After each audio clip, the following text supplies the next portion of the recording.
Welcome to Inklings with Irena, the weekly energy show connecting you to your intuitive guidance system. And today I want to talk about how to catch an idea. This is a very interesting concept because there are those lucky ducks out there, and you're probably one of them, that seem to have inspirational ideas fall out of the sky. And maybe there are days where they seem to dry up those ideas and it can be frustrating. Or there are times where you have other people that seem to run with the idea that you had first. How did that happen? Well, this is what I want to talk about today. If we haven't met, my name is Irena Miller. I'm an intuitive energy coach, and I have been guiding women for over 20 years in the methods and steps and practices to put into action in order to tune in, grab those great ideas, and bring them into being. Be first to market, so to speak. So today, how to catch an idea. One of the first things to do, of course, is to breathe, to be aware, grounded, present.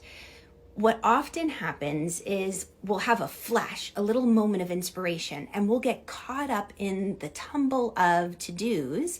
Life keeps going, and we just think to ourselves, okay, I got to just keep rushing. I'll remember this idea later. But what happens, let me know in the comments if this has ever happened to you, because it's happened to me often. What's happened is an idea will pop into my mind, and then hours later, sometimes even minutes later, I'll pause and I'll think, wait a second, that was a really good idea. What was that? I can't remember. So being grounded and present and aware is going to help us in those moments when we have that flash of inspiration. Now, part of that being grounded and aware is also making sure we don't have a whole bunch of ideas in our space, crowding us out from seeing and hearing what's going on around us. So there's a practice that I love sharing that essentially fleshes out all of the things in your system, more in your energetic system, but it can encourage other things to flush out that aren't serving your highest. So the first step is to really be present, aware, grounded. The second thing is to clear a slate where you can release those distractions. And then finally, it's about being a clear channel and actively tuning in. And a little bonus tip here is being able to read the signs as they come. So what I mean by being a clear channel is as these ideas come to us and they come into our being, we might have old memories or triggers, or sometimes people say karma that comes up and say, oh, I'm not naturally gifted at songwriting. Why should I be the one who writes the song, Or, ooh, this is a brand new field for me. I don't know if I'm ready for this career or position. I don't have that experience yet. Would they even consider hiring me? So we talk ourselves out of the idea before it even has a chance to come through us and take action on it.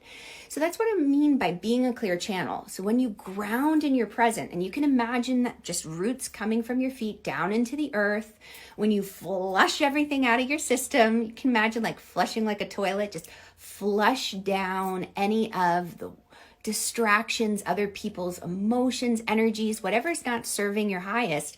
And when you tune in to be the clear channel so that you're aware of, wait a second, as this idea comes through, am I already saying it's impossible before I even began the task? Or am I willing to listen? And then finally, that aspect about reading the symbols, because sometimes we might discount an idea or inspiration because we think it's just too out there.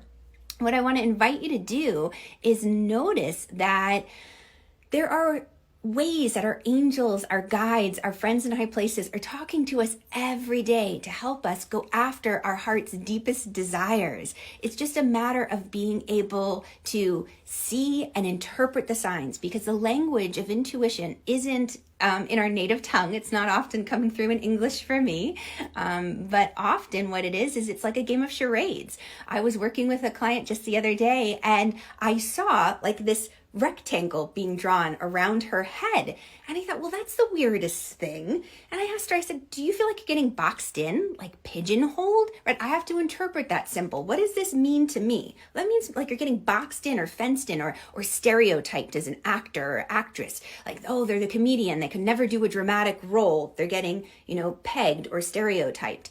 And she just simply broke down because, yes, she had felt like she was getting boxed in the type of career she was career path she's on, she wants to switch. But when she puts herself out there on LinkedIn, her big concern right now is, will people be able to see me as anything other than what I've been doing? So that's what we're working on together right now, and I'm very excited about that. But you'll notice these signs and symbols, they come through. So this is what I do. I teach my clients how to interpret these symbols, to speak the language of intuition, and how to catch those ideas and make them theirs. Because here's the thing, if you don't grab that idea out of the sky, someone else will.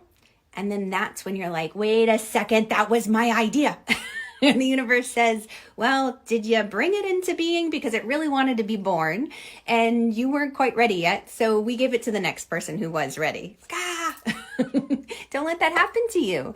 So come join me, join the conversation, and click the link above so that we can bring these ideas into being. It can come through you, because if you don't express it, it'll be lost forever in time. No one else can bring it through like you. All right. Thanks so much for being here. Candy, I'm so glad you're here. So much love to you all. Mwah! Bye. Catch you on the flip side.